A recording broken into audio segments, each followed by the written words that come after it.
अभी आज जो है ना हम लोग जो है 18 तक लेंगे, ठीक है, ध्यान रखिएगा।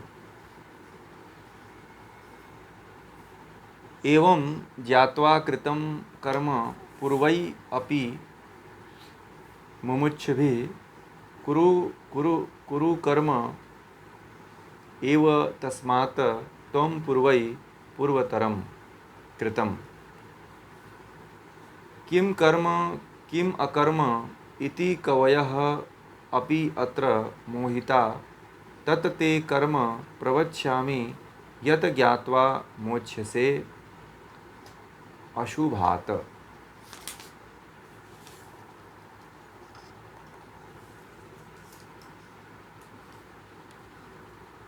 कर्मणः हि अपि बोद्धव्यं बोद्धव्यं च विकर्मणः अकर्मणः च बोद्धव्यं गहना कर्मणाः गति।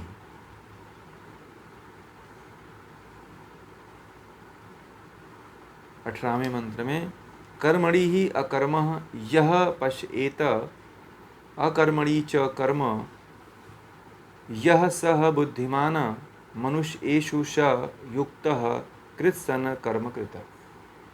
ये 18 श्लोक तक हैं। अब ये बड़ा महत्वपूर्ण विषय है जो अभी 16 मंत्र से 16 श्लोक से जो शुरू हो रहा है, वह है कर्म, विकर्म और अकर्म। यह तीन मुख्य जटिल विषय है। यह कर्म का जो सिद्धांत है ना, ये बड़ा जटिल है, ठीक है। इसीलिए कर्मयोग यहाँ पे कहा गया इस अध्याय का। तो ये बड़ा जटिल विषय है कर्मयोग को समझना, कर्म को समझना, ठीक है। भगवान श्री कृष्ण कहते हैं क्या कर्म है और अकर्म क्या है, इस विषय में बड़े बड़े विद्वानों को भ्रम हो जाता है। सो मैं तुझे बतलाऊंगा कि वह कर्म क्या है, मतलब कर्म क्या है जिसे जान लेने पर तू अशुभ से मुक्त हो जाएगा। भगवान श्री कृष्ण अर्जुन को ये कहते हैं बात। अगले श्लोक में कहते हैं कि कर्म की गति गहन है, गहरी है। हमें यह जान लेना चाहिए कि कर्म क्या है। देखिए, कर्म की गति क्या है, गहन है। जब कर्म की गति गहन है तो हमारा कर्तव्य ये बनता है कि सबसे पहले तो ये जाने कि कर्म क्या है, ठीक है। और कहते हैं कि यह भी जान लेना चाहिए कि विकर्म क्या है, ठीक। कर्म और विकर्म क्या है, और यह भी जान लेना चाहिए कि अकर्म क्या है। तीन चीज़ों को बताया, तीन शब्दों को बताया, एक कर्म को, एक विकर्म को और एक अकर्म को। और आगे 18वें में कहते हैं कि जो व्यक्ति कर्म में अकर्म को, ठीक है, जो व्यक्ति कर्म में अकर्म को और अकर्म में कर्म को देख लेता है, वह मनुष्यों में बुद्धिमान है, वही युक्त अर्थात योग युक्त है, वह सब कर्मों को कर लेने वाला होता है। अब बातें आती है कि तीन जो है मनुष्य को तीन कर्म होते हैं मनुष्य के, और तीन तरह से कर्म व्यक्ति जो है करता है, ठीक है। तो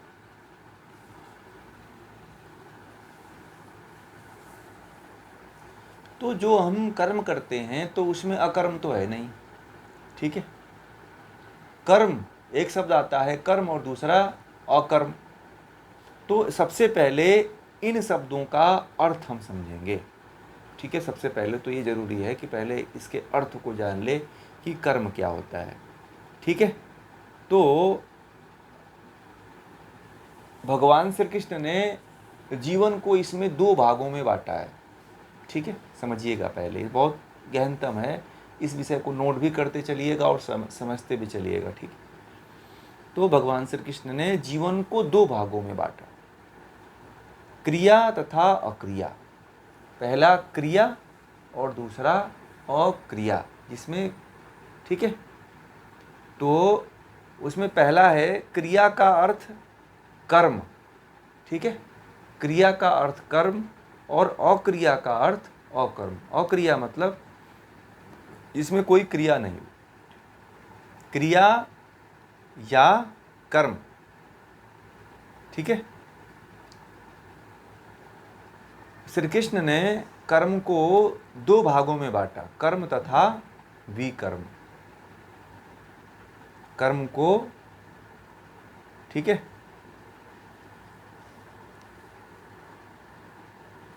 क्रिया और कर्म को दो भागों में बांटा, कर्म और विकर्म। अब कर्म लिख लीजिए। कर्म किसको कहते हैं? जीवन की वह क्रिया जो हमें करनी चाहिए। जीवन की वह क्रिया मतलब कर्म जीवन के, कर्म जीवन की वह क्रिया है, ठीक है। कर्म जीवन की वह क्रिया है जो हमें करना चाहिए, ठीक है, ये कर्म है, ठीक।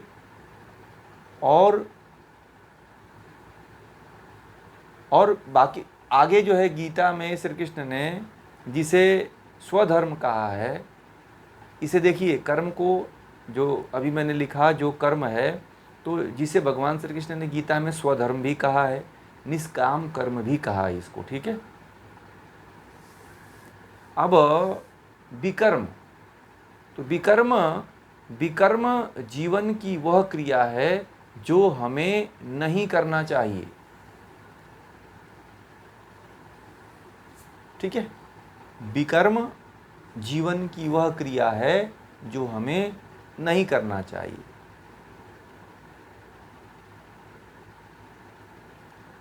ठीक है, ये चीज आप लोगों को समझ में आ गया, कर्म और विकर्म।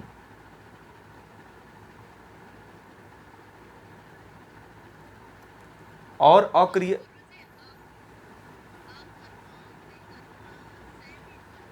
हाँ सेम ही हुआ ये, ठीक है ना। हाँ, अब अक्रिया का अर्थ बताया ना, क्रिया न करना। विकर्म ही एक तरह से जो उन्होंने अभी पूछा ना, वही है। अब बहुत से शास्त्रकारों ने कर्म के तीन भेद बताए शास्त्रों में। शास्त्र को जानने वाले जो विद्वान हैं, उन्होंने कर्म को तीन भागों में बांटा है, उसको भी लिख लीजिए। तो पहला कर्म जैसे आता है नित्य कर्म, नैमित्तिक कर्म और काम्य कर्म। तीन कर्म, नित्य कर्म, नैमित्तिक कर्म और काम्य कर्म, ठीक है। इस चीज को, इस तीनों को नोट कर लीजिए। नहीं, नित्य नैमित्तिक, हाँ नैमित्तिक और काम्य कर्म, ठीक है। और अब देखिए, अब जिसको नित्य कर्म किसे कहते हैं?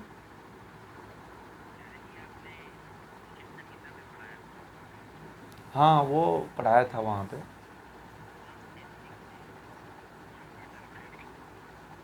जी,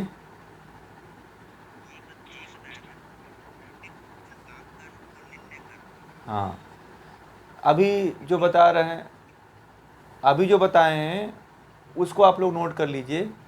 नित्य कर्म, ठीक है। नित्य कर्म वे कर्म हैं जो सब देश काल में हमें करना चाहिए, उसे नित्य कर्म कहते हैं। जो सभी देश काल परिस्थिति में कर सकते हैं, उसे नित्य कर्म कहते हैं, जिसमें कोई अपवाद नहीं हो सकता है। जैसे माता पिता की सेवा करना, रक्षा करना आदि जो है, यह नित्य कर्म है। या अपना शौच आदि की क्रिया करना, मंजन कुल्ला करना, योग आदि करना, ठीक है। और नैमित्तिक कर्म, दूसरा नैमित्तिक कर्म वे कर्म हैं जो समय समय पर आवश्यकता पड़ने पर हमें करना चाहिए, करते हैं, उसे नैमित्तिक कर्म कहते हैं। समय समय पर आवश्यकता पड़ने पर करते हैं, उसे नैमित्तिक कर्म कहते हैं।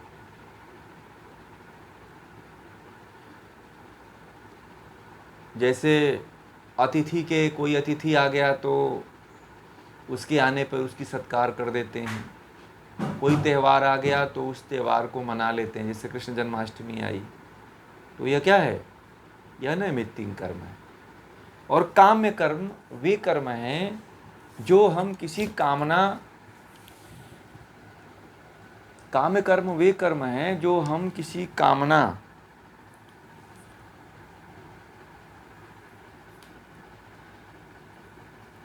के पूरा करने के लिए करते हैं। किसी कामना को पूरा करने के लिए करते हैं, उसे काम्य कर्म कहते हैं। ठीक है,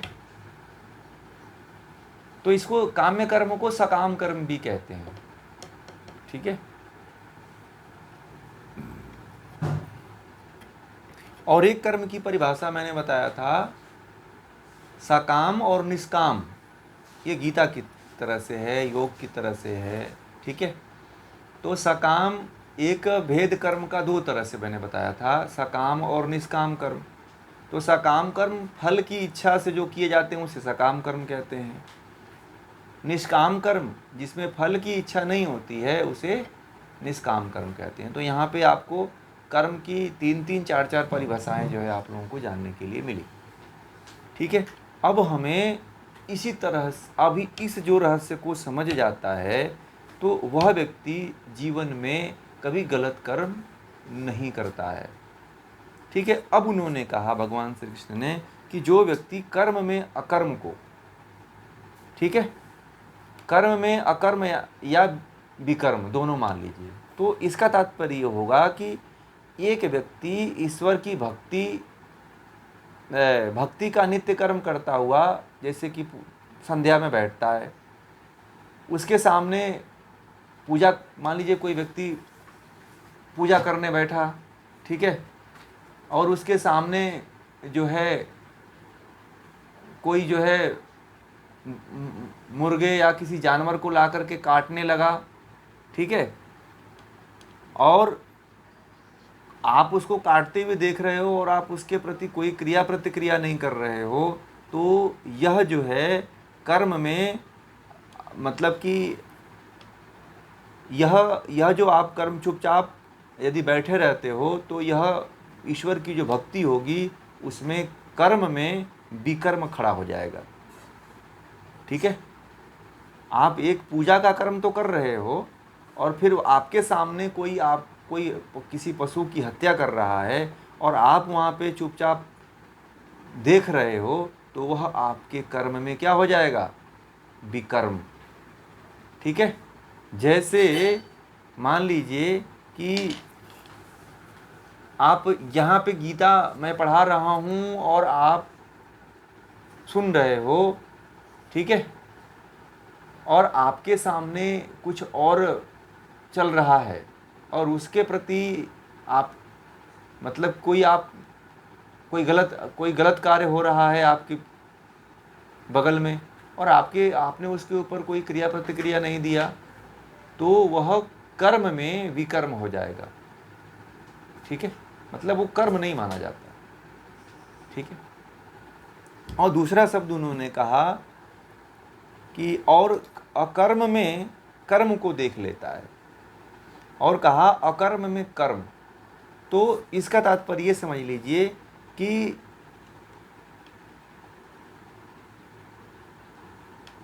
जैसे कि सिंपल भाषा में आपको कहूँ तो जैसे कि मान लीजिए कर्म संन्यास का, जैसे कि कोई मान लीजिए कहे कि संन्यास मतलब कि एक तरह से, जैसे कि मतलब कैसे आप लोगों को उदाहरण दूं कि अकर्म में कर्म, मान लीजिए कि कोई आप क्रिया करते ही नहीं हो। ठीक है, सिंपल भाषा में कोई क्रिया करते ही नहीं हो, ठीक है, और ये समझ लेते हो कि यह काम जो है हो जाएगा। ठीक है, सिंपल भाषा में, जैसे बैठे बैठे आप लोग सोचते हो कि चलो मैं गीता नहीं पढ़ूंगा परंतु ज्ञान मुझे गुरु कृपा से ज्ञान हो जाएगा। ठीक है, यदि आपने पढ़ा ही नहीं तो गुरु की कृपा कैसे होगी? होगी क्या? तो यह अकर्म में कर्म या विकर्म हो जाता है। आपने कोई कर्म उस समय नहीं किया, परंतु कौन सा कर्म कर देते हो? जो सोच लेते हो कि यह मतलब कि यह गुरु द्वारा हो जाएगा, परंतु वह भी क्या होता है? वह भी नहीं होता है। ठीक है, तो अब आपको समझना है कि हमें कौन सा कर्म करना है। थोड़ा जटिल है, थोड़ा समझने में आप लोगों को परेशानी होगी। ठीक है, तो यहाँ पे जैसे मान लीजिए कि मैंने आप लोगों को उदाहरण दिया कि आपने सोचा कि जो है मैं गीता पढ़ूंगा ही नहीं और गुरु की कृपा हो जाएगी तो गीता मुझे आ जाएगी।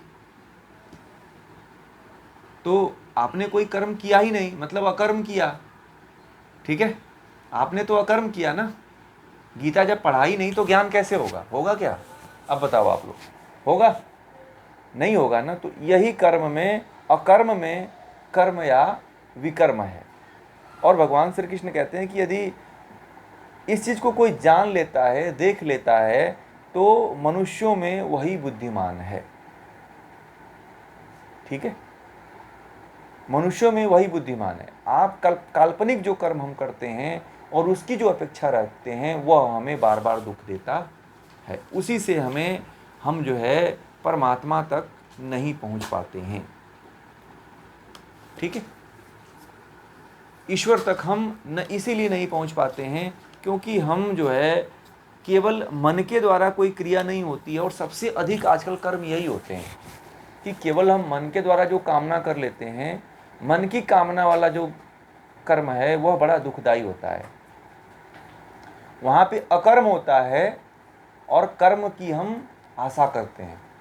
ठीक है, बात समझ में आ गई? जैसे मान लीजिए कि आपने सोच लिया कि मान लीजिए आपकी शादी नहीं हुई है। ठीक है, और आपने सोच लिया कि मेरा बच्चा हो जाए। ठीक है, तो आपकी पत्नी आई नहीं तो बच्चा कैसे होगा? आपने मन के अंदर बस सोचा। ठीक है, परंतु क्रिया तो कोई नहीं हुई ना। मतलब क्रिया मतलब कर्म कोई नहीं हुआ ना। अभी उसका अर्थ जो बताया था आपको, क्रिया मतलब कर्म। तो आपने मन के भीतर केवल सोचा कि मेरा बच्चा हो जाए, परंतु आपने शादी किया ही नहीं। जब शादी ही नहीं किया, मतलब कर्म ही नहीं किया, तो बच्चा कैसे होगा? तो ये यदि आपने मन के अंदर सोच लिया है तो यह इस तरह का यदि आपके द्वारा कर्म होता है तो क्या होगा? इस तरह का कर्म, यही कर्म जो है आपको दुख देगा। यदि इस तरह के कर्मों को व्यक्ति समझ जाता है। बोलिए, मेरी आवाज ब्रेक हो रही? अब देखिए सभी को आ रही है ना? अच्छा अच्छा अच्छा, कोई बात नहीं। तो कहने का मतलब है कि जो है आप अकर्म मन के द्वारा कर लेते हैं। कोई क्रिया आप लोगों के द्वारा नहीं होती है, परंतु सोच लेते हैं कि फलाना चीज़ हो जाएगी। ठीक है, आप यहाँ पे बैठे हो और मन के द्वारा ये सोच लेते हो कि आने वाले समय में मैं जो है ना बहुत, मेरे पास गाड़ियाँ होंगी, मेरे पास घर होंगे, मेरे पास नौकर चाकर होंगे। ऐसे सोचते हैं कि नहीं सोचते हैं आप लोग? आप लोग कोई कर्म नहीं करते हो, पूरा कर लीजिए, लेने दीजिए, ये इस बात को पूरा कर लें तो अब मैं समय देता हूँ। जैसे कि हम लोग क्या करते हैं कि हम लोग ये सोच लेते हैं कि मन के भीतर जो है कि जो है चलो सोचते रहते हैं बार बार कि हमें ये प्राप्त हो जाएगा, ये हमें हो जाएगा, मैं ऐसा हो जाऊंगा, मैं इस तरह का हो जाऊंगा, मेरे घर में ऐसा हो जाएगा, मेरे इतने ये लोग होंगे, वो लोग होंगे, मैं राजनेता बन जाऊंगा, प्रधानमंत्री बन जाऊंगा, मुख्यमंत्री बन जाऊंगा। यह अकर्म का विचार है, एक कर्म नहीं होता है इसमें, परंतु ये अकर्म की भावना है। और यह अकर्म की भावना क्या होती है? अकर्म की भावना तो होती है, परंतु कर्म उस तरफ नेता बनने की तो नहीं होती है ना। पीएम बनने की तो कोई आपने कर्म किया ही नहीं, आपने केवल बैठे बैठे सोचा, और जब बैठे बैठे सोचने से कर्म तो हो गया, ठीक है। और उसका फल भी आपको क्या मिलता है? कुछ नहीं मिलता है, क्योंकि आप काल्पनिक रूप से विचार किया था ना, परंतु कर्म तो नहीं हुआ ना। बात समझ में आ गई? इस बात को बहुत गहनता से समझिएगा, बहुत सरल भाषा में मैं समझा रहा हूँ, किताबी भाषा नहीं समझाता हूँ, ठीक है। किताब में आप पढ़ोगे तो समझ ही नहीं आएगा आपको, ठीक है। तो जो आपसे यदि क्रिया हुई नहीं तो वह अकर्म है। तो इसी को भगवान श्री कृष्ण ने कहा है कि अकर्म में कर्म। आपने कोई कर्म किया ही नहीं, फिर उसमें कर्म देखते हो कि मैंने तो ये सोचा था, मेरा काम नहीं हुआ, ठीक है। ऊपर वाला था कर्म में अकर्म, ठीक है। तो उसका दिया था कि कोई व्यक्ति काम तो करता है, परंतु वहां पे दूसरी चीज सोचता रहता है मन में, तो वह क्या, वह भी कर्म जो करता है वो क्या है? वह भी ना कर्म करने के बराबर ही है, ठीक है। जैसे मान लीजिए कि मैं पढ़ा रहा हूं और आपका यहाँ मन है ही नहीं है, तो आपका कर्म क्या हो रहा है? आपने वो विकर्म हो रहा है ना, अकर्म हो रहा है। वो आपका मन मेरे सामने नहीं है, मैं जो कह रहा हूं उसको ग्रहण नहीं कर रहा है, तो आप कर्म में विकर्म कर रहे हो, ठीक है। ये आप विकर्म ही कर रहे हो। आप